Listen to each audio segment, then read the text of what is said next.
Off the Page Audiobooks presents A Study in HaHa, inspired by Arthur Conan Doyle's A Study in Scarlet, from Not Quite the Classics by Colin Mockery.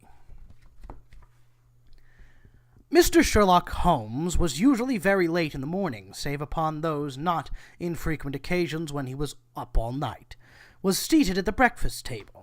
His back was to me, but I could ascertain from his posture and almost preternatural stillness that he was working through some problem with that incredibly nimble mind of his. Mindful of how interruptions during this process would annoy the great consulting detective, I strove to show no sign of occupying the room.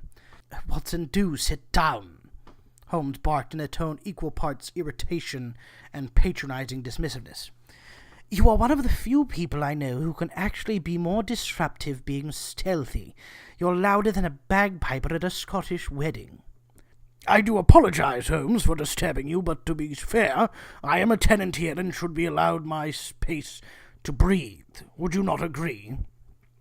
"It was not your breathing that alerted me to your presence," Holmes said dryly. "What was it, then? Please do tell, so that I can endeavor to eradicate this predilection from my repertoire." "Your sarcasm is duly noted. Those Oxfords you're wearing emitted a C-sharp identical to a note that was misplayed during a performance by the Lower Slaughter String Quartet at a charity ball I was unfortunate enough to attend a fortnight ago." I stood still for a moment, processing the information. "Oh, you mean my shoes squeaked? Dear Lord in heaven, Holmes, it is a fortunate thing that our life expectancy is not shortened with each word we use, otherwise you would not have made it out of the nursery." Holmes quite surprisingly smiled. "That was amusing, Watson." "Oh, thank you." "Yes, quite amusing. The premise that life expectancy is inversely proportionate to the loquaciousness paired with the obviously silly supposition that I was a verbose toddler. Yes, quite amusing." Holmes trailed off, making some notes. "Is there tea?" I inquired. "Yes," Holmes muttered. "Here." He gestured to a side table. I poured myself a cup and sat across from him.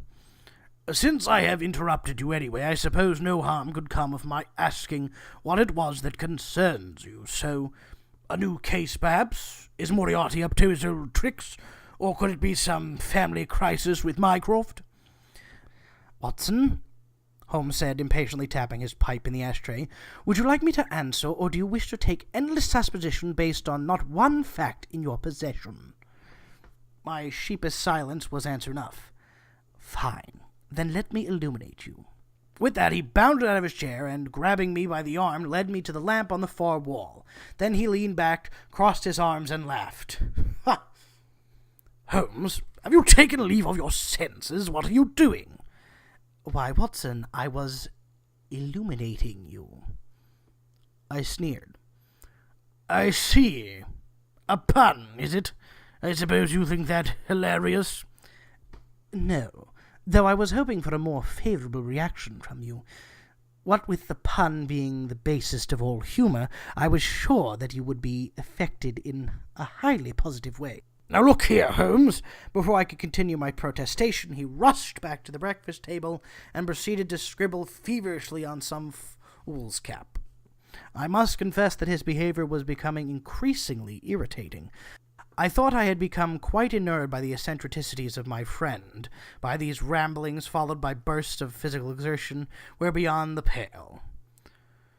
"Holmes, I must insist that you inform me as to what the blazes is going on." Holmes looked up at me and, for the briefest of moments, smiled. He jumped from the chair and made his way to the fireplace, then whipped around to my face. Quite often, Holmes became very dramatic in the lead-up to one of his pronouncements. In this instance, he reminded me of Sarah Bernhardt about to launch into the to-be or not-to-be soliloquy. Holmes seemed to make a mental note of that. "Watson, as you know, I get bored quite easily. Since there has been a lack of truly challenging cases lately, I have been dabbling in various experiments to keep my mind limber." My eyes voluntarily darted to the spot where I had hidden his needles. I am not speaking of the remedies I employ to keep my spirits up. I glanced at the liquor cabinet. Nor have I overindulged in any other vice, Watson. I think you shall be surprised when I tell you what has ignited my interest. My eyes strayed to the spot where I had secreted some of the reading material that, though in my possession purely for scientific reasons, may be considered inappropriate even for gentlemen of the medical sciences. Watson, are you hiding anything else in our rooms? Your eyes are bulging and darting about like that of a stroke victim. It is very off-putting. Holmes, what is it? What is this new fascination?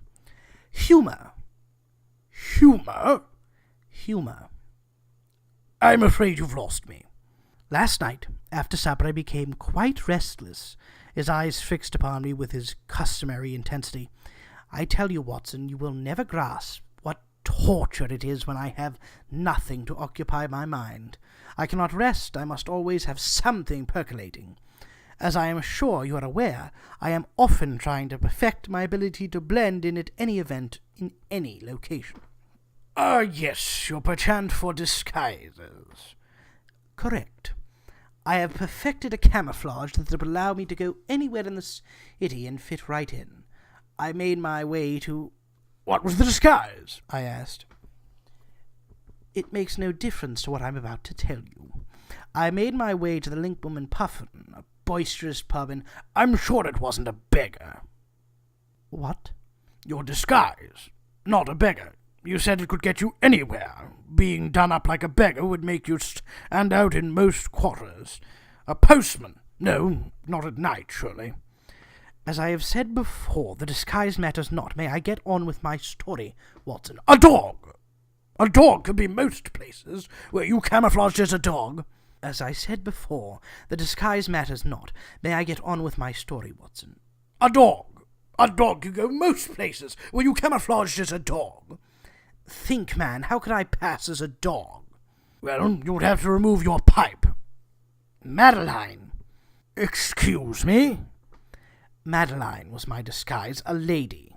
Watson, I was dressed as a lady who I am named Madeline. In this guise I could be anything from a lowly streetwalker to the wife of a well-to-do banker, depending on situation or location, of course. At the thought of Holmes dressed as a woman I became slightly ill. Depending more on the amount of light, I should think. I'll have you know the disguise was a resounding success. I had many an admiring glance toward my way. Are you all right, old boy? You look a trifle green.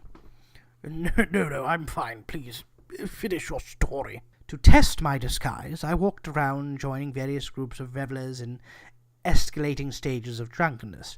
The revellers, not I, and was drawn to one group in particular whose members were enthralled, listened to a large, portly fellow telling some stories. Holmes paused, and his eyes seemed to burrow right through me. Funny stories, Watson. I don't know if the stories were true, but they seemed so. They illuminated our social mores, our intimate relationships with others, and all with a comical twist that quite accentuated our human foibles.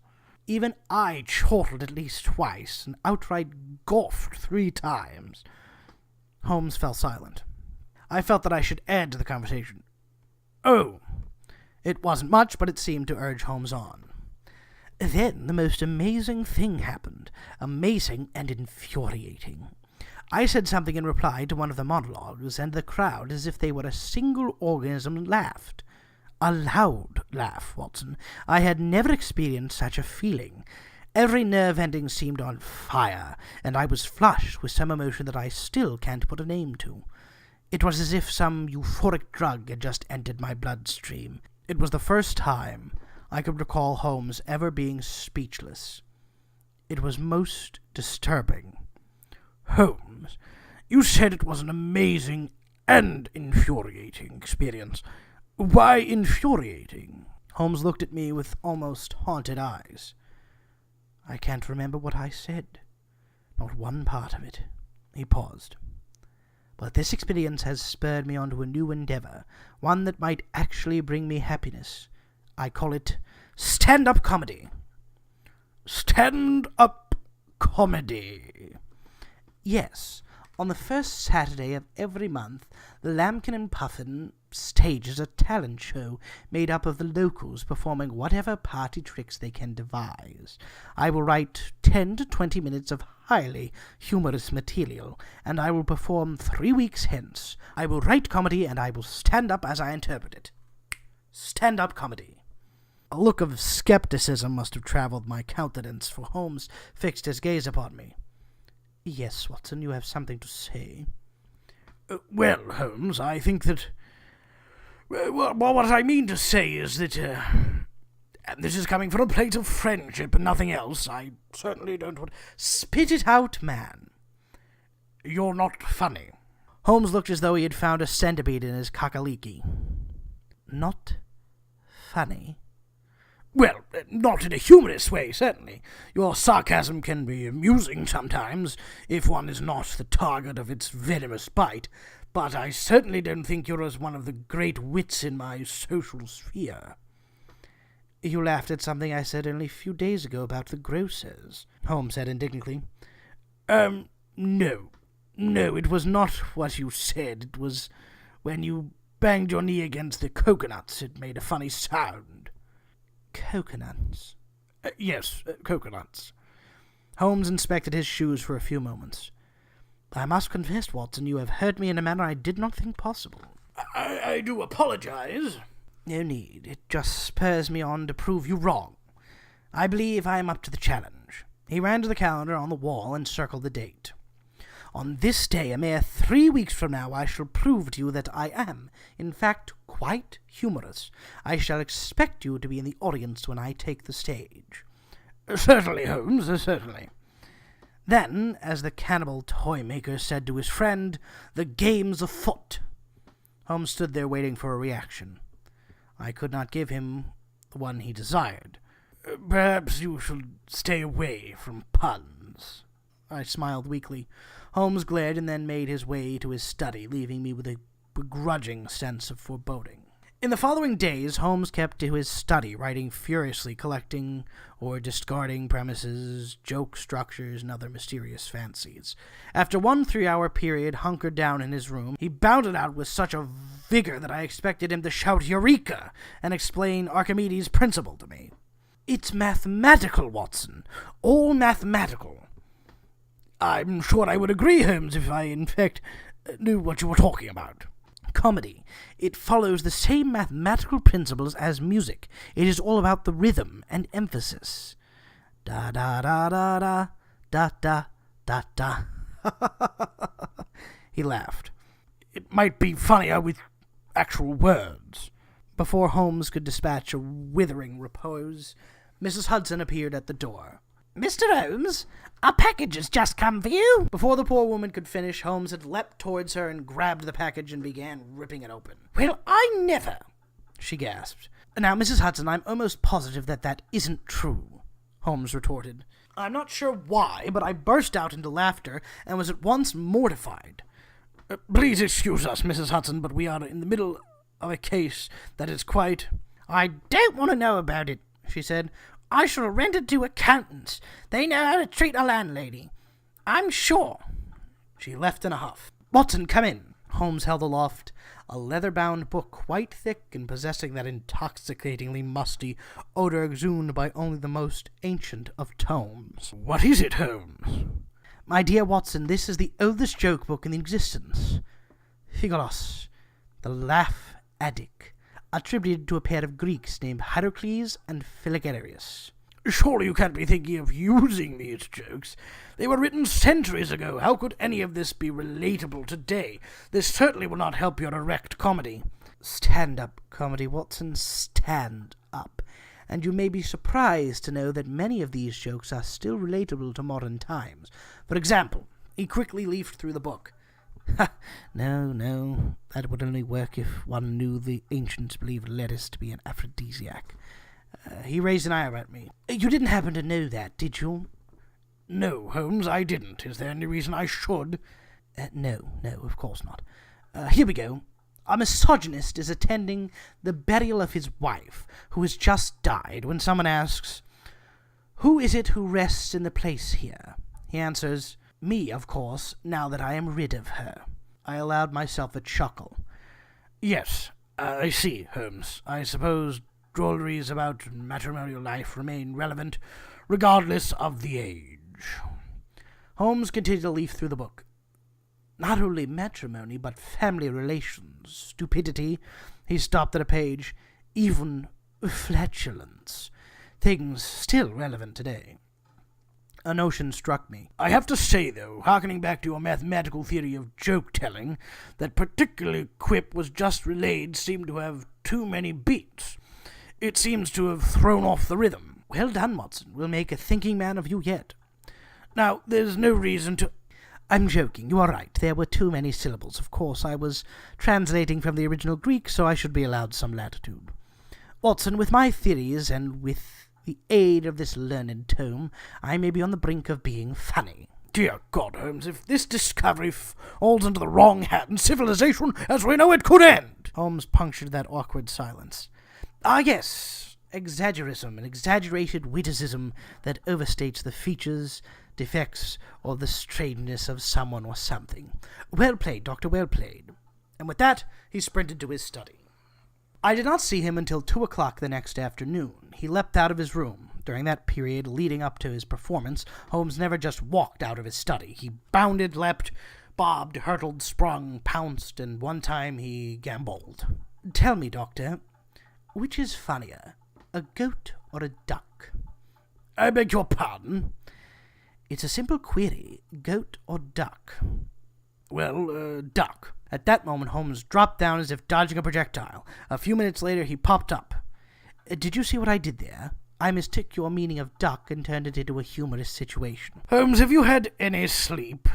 No time. Awake or asleep, the duck, misunderstanding, is highly amusing. And you are right, duck is funnier. Do you know why? Holmes raised an eyebrow. Because its alternative meaning allows you to do physical comedy. No, because it has a K in it. The letter K is funny, is it? Not in and of itself. It's the K sound that prompts amusement. When a mouth forms the word in any word, it widens into a grin, subconsciously making those observing this smile along.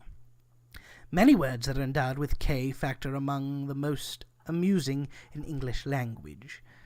Think of it.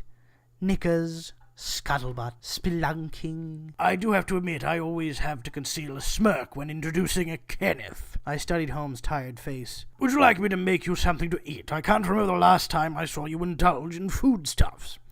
Thank you, Watson. That is very considerate. What would you like? Isn't it obvious? He smiled. Kippers, of course. The next day, as I was going over some particularly intriguing anatomical texts, Holmes barreled out of his room. Watson, knock knock. Ah, yes, very funny, Holmes. What is? Your 2K sounds, yes, quite amusing. No, this is a different thing altogether. Knock knock. I stared at him. Knock knock, Holmes repeated. Why do you keep saying knock knock? It's something I have just invented. Well, to be truthful, I borrowed it from Shakespeare. The porter from Macbeth. Are you familiar with it? Yes, Holmes, I am. I'm not illiterate, you know. I have read plays and books. You may have seen me with a newspaper at times. All right. No need to get your dander up. The porter in the Scottish play pretends to be the porter to the gates of hell, welcoming sinners of different professions. All follow the pattern of knock knock. To which comes the reply, who's there? Then comes the joke. In the play it was a monologue, but I have devised it so that the audience can become part of the fun. How will they know to say who's there? Holmes seemed nonplussed. What? How? I said, unconsciously slowing down, as if talking to a Frenchman or somewhat addled cocker spaniel. Will the audience know to say who's there? I shall tell them. That does not matter at the moment. I am trying to work the concept to see if the format is successful. All right, who's there? Wait for the setup, will you? Knock knock. Yes? Not yes. Who's there? Let's start again, shall we? Holmes sighed loudly. Knock knock. Who's there? 'Tis I, Sherlock Holmes. Don't you recognize me? I stood still, not knowing how to respond. Holmes, too, seemed a little uncertain. Of course, there's no familiarity with the concept, so there can be no deconstruction at this particular... He trailed off, lost in thought. Watson, after I say who is at the door, repeat the name I give you, adding the word who. All right, Holmes. Knock, knock. Who's there? Sherlock. Sherlock who? Affecting a perfect Irish accent, Holmes replied, Sure, lock the door so I can't get in. I laughed. Heaven help me, I laughed, and I have never seen Holmes' face so lit up as when he heard that laugh. It worried me. And so it was for the days leading up to Holmes' debut as a standing-up comedian. Just as I was growing accustomed to his prolonged absences, he would launch himself from his study, talking about the science of eliciting laughter. If you never had to sit through such a lecture, I can tell you it is the driest, most mind-numbing subject ever. The worst part of the process was that Holmes seemed physically unable to let any word, phrase, or idea pass without turning into a joke. It was most annoying. The closer the day of his performance drew, the more high-strung he became. The foreboding I felt would not leave me. The fateful day arrived. Holmes was not about when I made my way to breakfast. A cursory search of the flat did not turn him up. There was, however, a note. Watson, I shall see you tonight at the show. Please wish good thoughts for me. I fear that all may not go according to plan. The sick feeling in my stomach grew acute. That evening I made my way to the Lambkin and Puffin. It was not located in the most savory of neighborhoods, yet it was pleasantly appointed, and the ale was better than many of the higher-class public houses I frequented.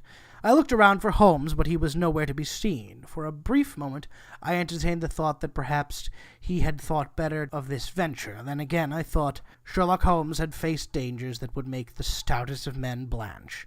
Surely reciting comic material in a pub before a drunken crowd would not unnerve him. The master of ceremonies, a coarse, affable type, introduced the first act, an immense matron whose repertoire of light opera ditties enthralled the audience for 2 or 3 songs. After the 5th, she was booed handily and left the stage in tears. She was followed by a dog act, an acrobat, and a man who performed various bird whistles from his posterior. At last it was time for Holmes. He received hearty applause, for he had acquired some fame in these parts, having solved the missing persons case involving a popular local merchant. My heart sank as I saw him walk on stage. He had the telltale signs of having indulged in his favorite vice. I swore silently to myself. Cocaine and comedy could not be a good mix. Holmes spoke. Thank you for the kind welcome. I must admit I did not think I would get here in time. You see, my dog, a lovely Rottweiler, has had a bit of physical impediment. As a caring master, I took him to the veterinarian. My dog's cross-eyed. Is there anything you can do for him? Well, says the vet, let's have a look at him. He picks the dog up and examines his eyes, then cheeks, his teeth. Finally, he says, I'm going to have to put him down. I was aghast. What? You have to put my dog down because he's cross-eyed? No, said the veterinarian. I have to put him down because he's heavy. The audience laughed robustly. Then Holmes did something I have never seen him do. He giggled. It was quite inappropriate and not a little unmanly. It seemed to take the audience aback. Holmes appeared not to notice as he launched into his second story. My landlady, Mrs. Hudson, also had a bit of health crisis. She told her doctor, I've got a back pain, the doctor said. It's old age. She said, I want a second opinion. So the doctor said, certainly, you're ugly too.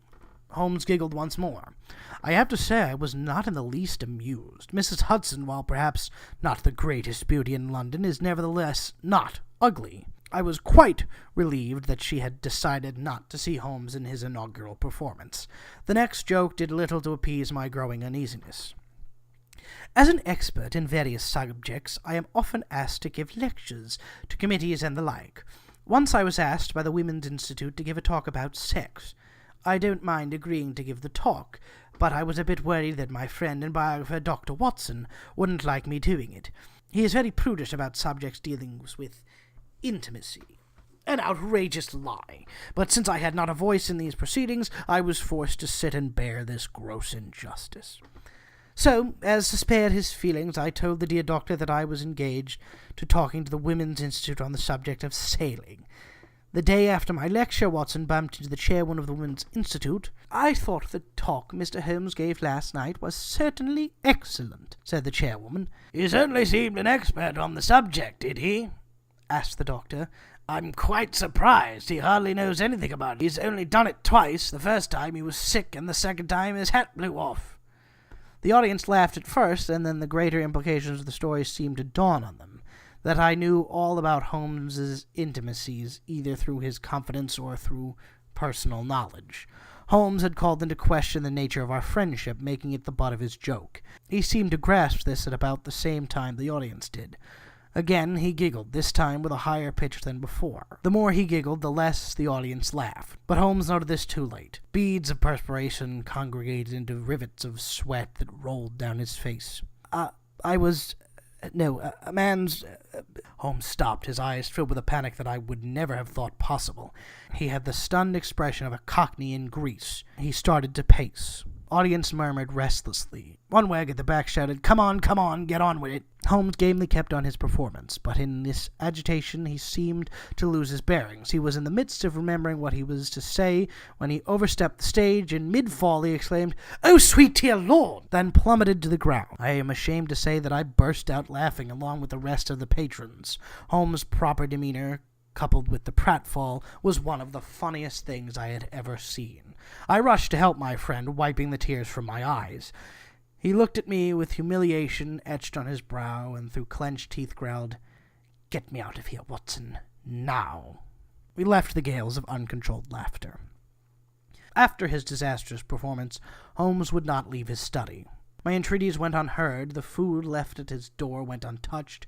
3 days after his public humiliation, I lost my temper. Standing at the door to his hideaway, I spoke. "Holmes, this behavior is childish and petulant. I regret that your attempt at stand-up comedy was not as you planned, but for heaven's sake, man, this is what life is. Not everything can be as you wish. Can we not look at the positive? You are to be commended for courage in attempting something that is as foreign to you as fighting a war is to the French. There is no shame in failing in this endeavour. Now, with all that you have, the many skills that leave men envious of your talent, buck up, me bucko, just buck up." There was silence from beyond the door. Then Holmes' familiar voice rang out, "Buck up, me bucko." He laughed, a good long laugh. "I had come to the same conclusion as you did, my friend," he called out. "It is foolish to think that I should be the jack of all trades. Best to concentrate on what I did best and leave the comedy to those who are expert in it. I want to thank you for your support that you have given me throughout this fool's errand. As a reward, would you be my guest at tonight's performance of the Russian Ballet's highly praised production of Swan Lake? The only condition is that we never speak of this again, and you do not publish this particular adventure until I'm dead." "You have my word, Holmes," I called through the door. "Excellent." The door opened and Holmes stepped out, or should I say, Madeline stepped out. She was dressed to the nines and quite attractive in a most uncanny manner, I should clarify. It was a remarkable disguise, capable of fooling the most discriminating gentleman. "Might I trouble you then to be ready in half an hour, and we can stop at Marcini's for a little dinner on the way?"